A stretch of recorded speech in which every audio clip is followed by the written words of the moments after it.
سارے موسم محبت کے موسم۔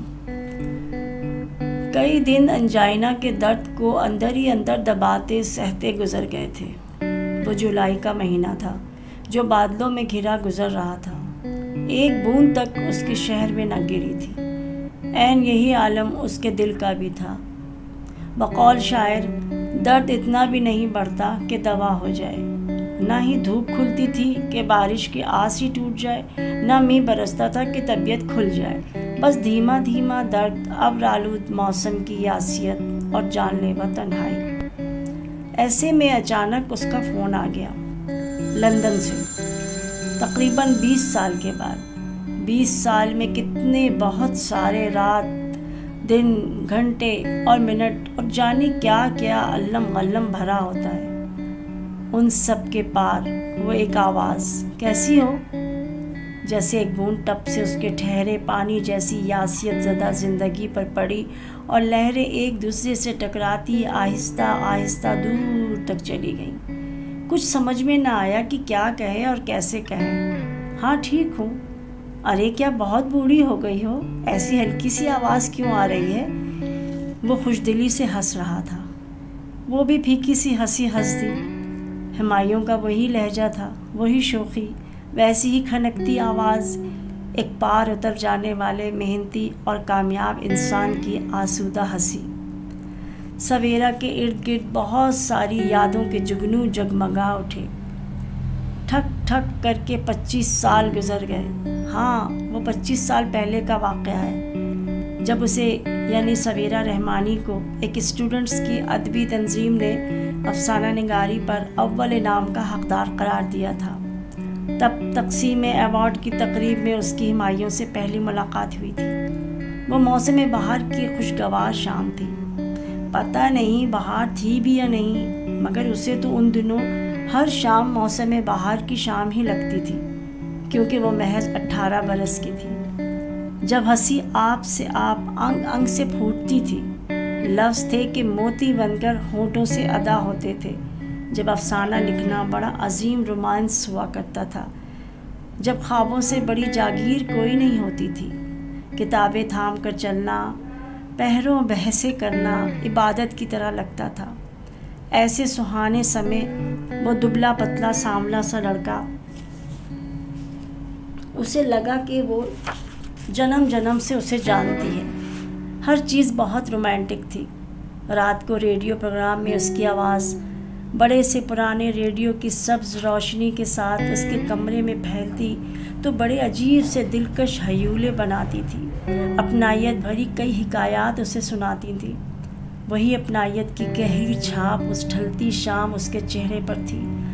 دونوں ہی ایک دوسرے کو غائبانہ طور پر جانتے تھے، اور پھر اس پہلے تعارف والی شام کے کچھ ہی دنوں بعد جب سویرا اس میگزین کے آفس پہنچی جہاں سے اس کے لیے انٹرویو کی کال آئی تھی، تب یہی ہمایوں اختر اس کے سامنے کے کھلے دروازے سے کام کرتا نظر آ رہا تھا۔ عجیب بات یہ تھی کہ وہ بھی جولائی کا مہینہ تھا، 16 جولائی۔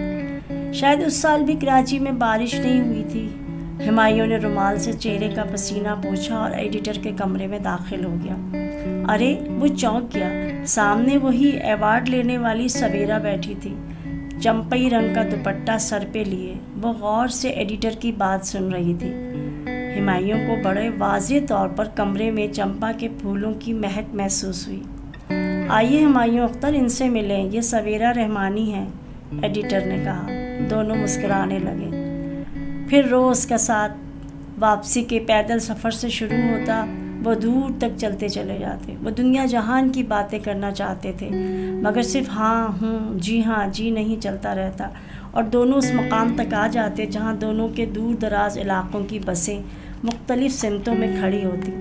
کنڈکٹر بس کو پیٹ پیٹ کر مسافروں کو آوازیں دیتا، اور وہ سب کچھ بھول کر اپنی اپنی بسوں کی طرف لپکتے۔ ان کی سمتیں چاہی علیحدہ تھیں، مگر واقعہ یہ تھا کہ چند ہی دنوں میں انہوں نے واضح طور پر محسوس کر لیا تھا کہ ان کی دھڑکنیں ایک ساتھ دھڑکنے لگی ہیں۔ ان دنوں شہر اتنا گنجان نہیں تھا۔ آتی سردیوں کے ایک اداس سحپہر، وہ دونوں ایک چھوٹے سے ریسٹورنٹ میں جا بیٹھے، ایک ایک کپ کافی اور صحافتی انداز میں خبروں پہ تبصرہ اور تبادلہ خیال۔ اور پھر آہستہ آہستہ وہ ریسٹورنٹ ان کی مخصوص بیٹھک بن گیا۔ مگر آہستہ آہستہ ان کے موضوعات سکڑتے چلے گئے۔ بے تحاشا باتیں کرنے والے چپ ہوتے چلے گئے، جیسے سارے موضوع کہیں ہوا میں اڑ گئے ہوں۔ بس ایک خاموشی کی لے رہ جاتی جس پر ان کے دل دھڑکتے رہتے۔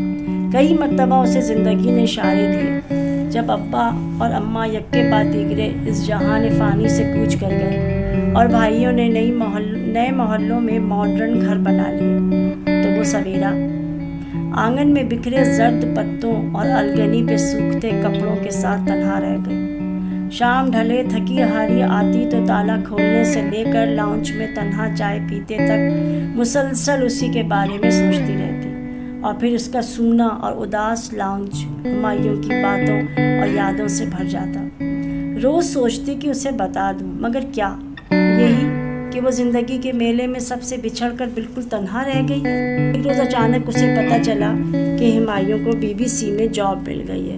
سارا آفس شور شرابے سے بھر گیا، سب اسے مبارکباد دے رہے تھے۔ پھر وہ جلدی سب سے رسمی طور پر مل کر چلا گیا۔ تنہائی کا مفہوم دراصل اب سمجھ میں آیا تھا۔ اس کے جانے کے بعد وہ کتنے دن تک ان تمام جگہوں پر اکیلی ماری پھرتی رہی، خاموش، تنہا اور اداس۔ کس سے شیئر کرتی؟ ان دنوں سویرا نے بہت دل دکھا دینے والی کہانیاں لکھی اور اداس نظمیں کہیں۔ پھر ایک روز ایک کامن فرینڈ نے ایک کارڈ اس کے سامنے لہراتے ہوئے کہا، ہمایوں کا ولیمہ ہے، کسی میم سے شادی کی ہے اس نے، صرف 1 ہفتے کے لیے آ رہا ہے۔ اس کے چھوٹے بھائی نے سارے کارڈ مجھے تھما دیے، اس کے سب دوستوں کو جانتی ہوں نا، اس لیے تم چلو گی؟ وہ ایسے پوچھ رہی تھی جیسے کسی مشاعرے کا یا کسی کانفرنس کا کارڈ ہو۔ سویرا نے بھی اسی طرح سرسری جواب دیا، نہیں یار، آج کل کچھ موڈ نہیں بن پاتا شادیوں کے لیے۔ اس رات وہ دیر تک خود کو سمجھاتی رہی، کیریئر کا معاملہ ہوگا، والدین نے مجبور کیا ہوگا، وہاں اکیلا رہنا آسان ہے کیا؟ اب وہی ہمایوں کتنے عجیب طرح سے کہہ رہا تھا، پچھلے سال بھی آیا تھا، میں نے تمہیں بہت ڈھونڈا، کام تو مجھے اسلام آباد میں تھا، مگر میں خاص تمہارے لیے کراچی گیا تھا، واپس آ گیا تب ایک دوست نے نیو یارک سے تمہاری ای میل ID بھیجی، فون نمبر بھی تھا، سنا ہے تم اس کے لیے ٹرانسلیشن کا کام کرتی ہو، عجب اتفاق ہے، دیکھ لو BBC والے اگلے ماہ پھر بھیج رہے ہیں، تیار ہو جاؤ سویرا، اب کی مرتبہ غائب نہ ہو جانا کہ میں ڈھونڈ بھی نہ سکوں۔ نہیں غائب کہاں ہونا ہے، وہ ہنسنے لگی، یار تم سے ایک بات کرنی ہے۔ ہاں بولو۔ وہ حسب عادت سننے کے لیے کمر بستہ ہو گئی۔ نہیں، فون پر نہیں، آ کر کروں گا، بڑے سالوں سے لیے پھر رہا ہوں، یار تھک گیا ہوں بہت۔ اس رات سویرا نے بڑے نوخیز خواب دیکھے۔ پہلی بار اس نے دیکھا کہ 14ویں رات کا چاند اس کے دریچے کے باہر بوگن ویلا کی شاخوں پر ٹکا ہوا ہے اور پوری دل آویزی سے اسے دیکھ رہا ہے۔ خواب میں ہی اس کی آنکھ کھل جاتی ہے، چاند جھک کر سرگوشی کرتا ہے، مبارک ہو۔ اس نے ڈھیر ساری چاندنی سویرا کے بستر کی جانب اچھال دی۔ سویرا کھلکھلا کر ہنس پڑی۔ اچانک اسے دریچے میں وہ گلہری بھی نظر آئی جو روزانہ کوئی نہ کوئی پھل کھاتی اس کے دریچے میں جھانکتی ضرور تھی، اور ایک نظر میں گویا اس کی تنہائی بھانپ کر جلدی سے پھدک کر قریب کے درخت پر جا چڑھتی، گویا تنہائی نہ ہوئی، چھوت کا مرض ہو گیا۔ مگر اس رات خواب میں گلہری نے رک کر ٹھٹک کر سویرا کو دیکھا، اسے چاندنی میں نہاتے اور مسکراتے دیکھا تو بالکل چاند کے سے لہجے میں جھک کر کہا، مبارک ہو، اور سویرا برسوں پرانے انداز میں کھلکھلا کر ہنسنے لگی۔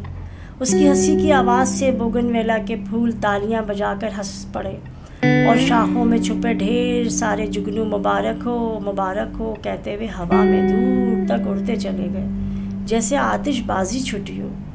چمپا کے پھولوں نے اپنی تیز مہک کی پھوار پھینکی، سارا بستر شرابور ہو گیا۔ ٹھنڈی چاندنی میں چمپا کی مہک گھل مل گئی، اس کی پلکیں گویا گوند سے جڑ گئی تھیں۔ نیند کی مدہوشی تھی کہ گلال کی طرح سارے وجود میں گھلی چلی جا رہی تھی۔ خواب حلقہ در حلقہ اس کے گرد گھیرا ڈالے گنگنا رہے تھے، اور وہ نیند کی بے خودی میں شاید حالت رقص میں تھی۔ جانے رات کے کس پہر خوابوں کے حلقے ٹوٹے، مدہوشی کا رنگ پھیکا پڑا، آخر شب چاند اس کے بستر سے چاندنی کی چادر لپیٹ کے واپس پلٹا، اسے کچھ پتہ ہی نہ چلا۔ صرف اتنا پتہ چلا کہ روز الگ صبح اٹھنے والی سویرا رحمانی اس روز 10:30 بجے سو کر اٹھی تو اس کے گھنیرے بال کھلے ہوئے تھے۔ اس صبح سویرا کو اپنے آنگن کی دھول ابرق کی طرح چمکتی سی لگی اور اس کی جھاڑو کی زد سے بچ کر نکل جانے والے گول گول گھومتے زرد پتے مولانا روم کے مریدوں جیسے لگے۔ وہ دیر تک برآمدے کے تخت پر بیٹھی ان پتوں کا رقص رومی دیکھتی رہی، عشق میں مگن، رقص میں محو، سرمدی نغمے کی لے پر آنکھیں موندے جھومتے تھا۔ پھر اگلے ماہ کی 12 تاریخ تک کے سارے دن تاریخی اہمیت کے حامل بنتے چلے گئے۔ لکھنے، گنگنانے اور سنورنے کی متروک عادتیں پھر سے امڑ لائی تھیں۔ اس دوران گھر کی سیٹنگ بھی بدل گئی، نئی چادروں اور میز پوشوں سے گھر چمک سا گیا۔ عجب نئے پن، ہلکے پن کا احساس اس کے آنگن میں در آیا تھا۔ سویرا نے 20 سال پہلے والے انداز میں بال سنوارے اور سونی سونی آنکھوں میں کاجل لگایا۔ پھر دستک ہوئی، پھر جل ترنگ بجے، پھر میں ہمایوں کی آواز سنائی دی۔ پھر اس نے دروازے کی زنجیر گرا دی۔ وہ تمام تر حشر سامانیوں کے ساتھ سامنے کھڑا تھا۔ اسے پہلی بار اپنے دروازے کے چھوٹے ہونے کا احساس ہوا۔ کولون کی تیز مہک کے بعد اس نے ڈرتے جھجکتے جھک کر اندر قدم رکھا۔ پھر بہت گہری نظروں سے سویرا کو دیکھا۔ ارے خدا کی قسم، تم تو اب تک ویسے کی ویسے ہی ہو۔ بات تو ایسے کر رہی تھی جیسے بہت بوڑھی ہو گئی ہو۔ وہ دلچسپی اور حیرت سے آنگن کے بیچوں بیچ کھڑا تھا۔ یار سویرا، تم تو اب تک وہی رومانٹک روح ہو، ویسی ہی شانت، ویسا ہی گریس۔ بس بھی کرو، وہ جھیپ کر بولی۔ چلو اندر بیٹھو۔ وہ ادھر ادھر دلچسپی سے گھر کو تکتا ہوا ڈرائنگ روم میں آ گیا۔ سویرا نے خوشی خوشی کھانے پینے کی چیزیں ٹیبل پہ سجا دی۔ یار تمہارے پڑوسی بہت اچھے ہیں۔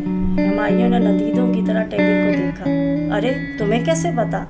دیکھو نا کتنی ساری چیزیں بھیج دی ہیں میرے لیے۔ سویرا نے بے ساختہ ہنستے ہوئے چائے دانی کو ٹکوزی اڑا دی تاکہ چائے ٹھنڈی نہ ہو۔ ایسی چائے جس میں سبز الائچی کے دانے پیس کر ڈالے گئے تھے۔ ہمایوں ایک گھونٹ لیتے ہی جھوم اٹھا۔ واو، آئی سویئر، ایسا فیل ہو رہا ہے جیسے کسی دوسرے پلانٹ پر آ گیا ہوں۔ بھائی کمال کا ایسٹرن لائف اسٹائل ہے۔ پتہ ہے میں تمہیں کیوں ڈھونڈ رہا تھا؟ پتہ نہیں۔ سویرا نے گویا تجاہل عارفانہ سے کام لیا۔ سویرا، مجھے تمہارا کمال کا ٹرانسلیشن نہیں بھولتا۔ کیا بامحاورہ ترجمہ کرتی تھی، اور مجھے تمہاری وہ اردو کمپوزنگ کی سپیڈ بھی یاد ہے۔ اپنا سارا کام تم خود ہی تو کمپوز کر کے دیا کرتی تھی نا۔ یہ میری انگلش کی کتاب ہے، مذاہب عالم کے بارے میں۔ فی زمانہ بہت اہم موضوع ہے۔ میں نے کوشش کی ہے کہ افہام و تفہیم کی فضا پیدا کر سکوں۔ سویرا نہایت انہماک سے اس کی باتیں سن رہی تھی۔ میں چاہتا ہوں تم اس کا اردو ترجمہ کرو، پھر تم ہی اس کی کمپوزنگ کرو اور پھر پروف ریڈنگ اور ایڈیٹنگ وغیرہ کے مراحل سے گزار کے اسے پریس میں دو، اور پھر پیسے کے معاملے میں تم جیسا ٹرسٹ تو میں ان پر کر ہی نہیں سکتا۔ اس نے جھک کر بریف کیس سے مسودہ نکالا۔ یہ برسوں سے ساتھ لیے پھر رہا ہوں، اب تم سنبھالو تاکہ میں ریلیکس ہو سکوں۔ سویرا نے سوچا، میں نے چائے میں تو الائچی کے دانے پیس کر ملائے تھے، پھر یہ کونین کا مزہ کہاں سے آ گیا؟ کمرے میں آکسیجن کی کمی ہو گئی تھی۔ اس کا انجائنا اسے دیکھ کر دانت نکوس رہا تھا۔ الٹے ہاتھ میں درد کا سپولیا رینگنے لگا تو وہ گھبرا کر اٹھنے لگی۔ 1 منٹ پلیز، تمہارے کام کی ایڈوانس پیمنٹ 50% ابھی اور 50% کام کے بعد۔ یار کم لگے تو بتا دینا اور بھجوا دوں گا، تم فکر نہ کرو، بس کوالٹی کا خیال رکھنا۔ وہ بولے ہی جا رہا تھا۔ سویرا کو اس رات خواب میں کھلنے والے دریچے کے بند ہونے کی زوردار آواز سنائی دی، جس کے باہر چاند کھڑا اسے حسرت و یاس سے تک رہا تھا۔ اوہ میں آتی ہوں ابھی۔ وہ سوچنے سمجھنے کی صلاحیت کھو بیٹھی تھی، اس لیے شاید کچن میں جانا ہی بہتر تھا۔ بالکل ایزی ہو کر کام کرو، میں جلدی جانے والا نہیں، کھانا کھا کر ہی جاؤں گا۔ ہمایوں کی بے تکلف آواز کچن تک آئی۔ میں تمہاری کتابیں دیکھ رہا ہوں، سویرا نے جواب دینا ضروری نہ سمجھا۔ وہ گمسم سی کھڑی تھی۔ یہ کیا ہوا؟ میں آج تک کیا کرتی رہی؟ زندگی کی اتنے برس میں کیا سوچتی رہی، کیا سمجھتی رہی؟ کیا وہ سب غلط تھا؟ ہاں، یکسر غلط۔ اس کے اندر سے آواز آئی، غلط اور یک طرفہ۔ یک طرفہ کیسے؟ کیا وہ سب جو میں نے دیکھا تھا، سمجھا تھا، فریب نظر تھا، اشتباہ نگاہ، خام خیالی؟ اس نے خود سے سوال کیا۔ وہ ان لمحوں کی سچائی ضرور تھی سویرا، مگر ہر لمحے کی سچائی نہیں۔ آج اس کا ضمیر جواب دینے پر تلا بیٹھا تھا۔ یہ سارے ماہوں سال رائگاں گئے، ہمایوں کی آنکھوں میں تو گئے زمانوں کی ایک ہلکی سی رمق تک نہیں۔ وہ کچن میں اجنبی سی کھڑی تھی، ماہوں سال سے زیادہ اسے جذبوں کی رائگانی کا ملال تھا۔ یہ ٹھیک ہے کہ سویرا کی شادی نہ ہونے میں ہمایوں کا کوئی دخل نہ تھا، نہ ہی وہ مستی عشق میں ایسی متوالی ہوئی تھی کہ اس کی خاطر ہر رشتے کو ٹھکراتی رہی، مگر یہ ضرور تھا کہ اس نے پھر کسی کو اس طرح پانے کی آرزو بھی نہیں کی جیسے کہ ہمایوں کے لیے کی تھی۔ وہ تو جیسے اپنی روح کے کسی بند دروازے سے پیٹھ لگا کر کھڑی تھی، نہ تو دستک ہوئی اور نہ خود اس نے دروازہ کھولا کہ تازہ جھونکے اندر آتے۔ سویرا، تم نے میخائیل نعیمی کو پڑھا ہے؟ ہمایوں کچن کے دروازے میں آ کر کھڑا تھا۔ نہیں تو؟ سویرا نے پیٹھ موڑے موڑے خود کو مصروف ظاہر کیا۔ ضرور پڑھنا، میں لا کر دوں گا۔ خلیل جبران کا ہم وطن اور اس کا دوست ہے، اور اسی کی طرح پاگل بھی۔ وہ لکھتا ہے تخلیق کی چابی محبت ہے، اور محبت کی چابی عرفان ہے۔ جن دروازوں کی چابیاں خدا نے تمہارے سپرد کر رکھی ہیں، وہ دروازے کھولنے کے لیے کسی اور کی منتیں نہ کرو، بلکہ اپنے دل کی وسعتوں میں اس کو پانے کی جستجو کرو۔ آئی ایم سوری سویرا، تم مائنڈ نہ کرنا، مگر تم اتنے نازک احساسات کی مالک تھی، تم کیسے تنہا اور خزاں رسیدہ سی رہ سکتی ہو؟ تمہارے تو چاروں طرف بہار ہی بہار ہونی چاہیے تھی۔ کتنا شفاق ہے یہ شخص، سویرا نے دانتوں سے ہونٹ کاٹتے ہوئے سوچا۔ کیا یہ میرا مذاق اڑانے آیا ہے؟ اسے ہرگز یہ امید نہ تھی کہ آج اس کی ذاتیات کی سنگلاخ چٹانوں میں ہمایوں ایک چھوٹی سی ملاقات کی چھینی لیے یوں بآسانی دراریں ڈالنے لگے گا۔ سنو سویرا، ہم میں سے اکثر لوگ محبت کو سمجھ نہیں پاتے۔ وہ خاصا سنجیدہ تھا۔ دیکھو بات کو سمجھو۔ وہ اٹھ کر ٹہلنے لگا۔ ہمیں کسی خاص آدمی کے انتظار میں اپنے اندر محبت کے پھوٹتے چشمے کو روکنا نہیں چاہیے۔ محبت زندگی کی سب سے بڑی سچائی ہے۔ محبت جب بھی ملے، جہاں بھی ملے اور جتنی بھی ملے، اسے سنبھال لینا چاہیے۔ تم نے ایک مشہور حدیث ضرور سنی ہوگی، اے ابن آدم، ایک تیری چاہت ہے، ایک میری چاہت ہے، ہوگا وہی جو میری چاہت ہے، اور اگر تو نے سپرد کر دیا اپنے کو اس میں جو میری چاہت ہے، تو میں تجھے وہ بھی دے دوں گا جو تیری چاہت ہے، اور اگر تو نے مخالفت کی اس کی جو میری چاہت ہے، تو میں چھین لوں گا تجھ سے وہ جو تیری چاہت ہے، پھر ہوگا وہی جو میری چاہت ہے۔ تم نے کبھی غور کیا کیوں اللہ تعالیٰ نے ایسا حکم دیا، ایسی شرط لگائی، کیوں؟ وہ سویرا کی آنکھوں میں جھانک رہا تھا۔ سویرا ایک غبی بچے کی طرح صوفے پہ سمٹی بیٹھی حیرت سے اسے تک رہی تھی۔ اس لیے کہ کسی چاہت یا آرزو کو جو ہم اپنے ساتھ چمٹائے رکھتے ہیں تو کائنات کی انرجی کا جو فلو ہمارے اندر اترتا ہے اس کی روانی میں رکاوٹ پڑتی ہے، ہماری زندگی متاثر ہوتی ہے، سٹریس بڑھتا ہے اور بندہ اپنے رب سے کٹتا چلا جاتا ہے۔ مولانا روم نے ایک جگہ فرمایا ہے، مرغابیوں کے جیسے بن جاؤ جو دریا کے بہاؤ کے ساتھ اوپر نیچے ہوتی رہتی ہے۔ چلو تم ادھر کو، ہوا ہو جدھر کی، سویرا نے طنزیہ انداز میں سوال کیا۔ نہیں، وہ الگ بات ہے، میں تو خدائی فیصلوں کی بات کر رہا ہوں، راضی برضا ہونے کی، اور یہ بڑے مرتبے کی بات ہے۔ اپنی چاہت کو اس کی چاہت میں ضم کر دینا، گو ود دا فلو۔ یاد ہے جب میں پاکستان سے گیا تھا تب ہم کہاں کھڑے تھے؟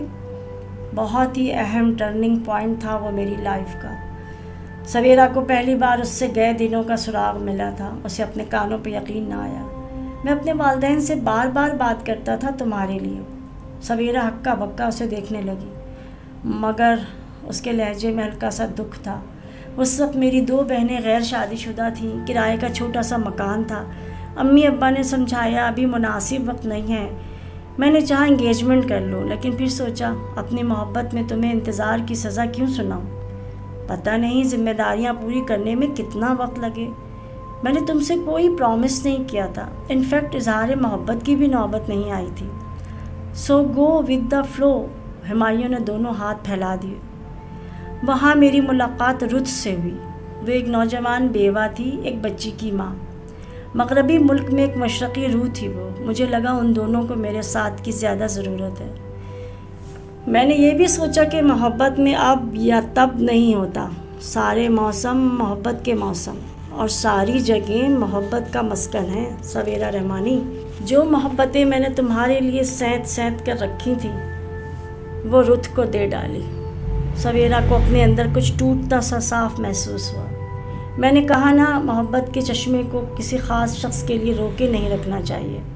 زندگی بڑی مختصر ہے اور اسے محبت کے بغیر گزار دینا بڑی بدنصیبی ہے۔ خلیل جبران نے ایک اور جگہ لکھا ہے، اپنے اندر جھانک کر دیکھو، تمہیں ہر شے خوشی اور سرمستی میں گم ملے گی، لیکن تم ان خوشیوں کو دیکھ نہیں پاتے۔ اور خلیل جبران نے یہ بھی کہا تھا کہ خبردار، اپنے گھر آئے ہوئے مہمانوں کو جلا ہوا پلاؤ کبھی مت کھلانا۔ ہمایوں کے بہت ہی مزاحیہ انداز پر سویرا چونک پڑی، کیونکہ کمرے میں پلاؤ کی اشتہا انگیز مہک تیر رہی تھی جسے سویرا دم پر رکھ کر آئی تھی۔ وہ بے ساختہ ہنسنے لگی۔ اسے احساس ہوا وہ ہلکی پھلکی سی ہو چکی ہے۔ کیا ہمایوں نے اس کی شخصیت پہ چڑھی پرانی تہ کھرچ کر اتار دی تھی؟ وہ حیران ہو کر سوچنے لگی۔ اسے پھر اس رات کا خواب یاد آ گیا جب ڈھیر سارے جگنو اڑے تھے اور انہیں سویرا نے یہ کہتے سنا تھا کہ مبارک ہو۔ وہ تفصیل سے پورا خواب یاد کرنے لگی۔ اسے آج کے دن اس رات کے خواب کی تعبیر مل گئی تھی۔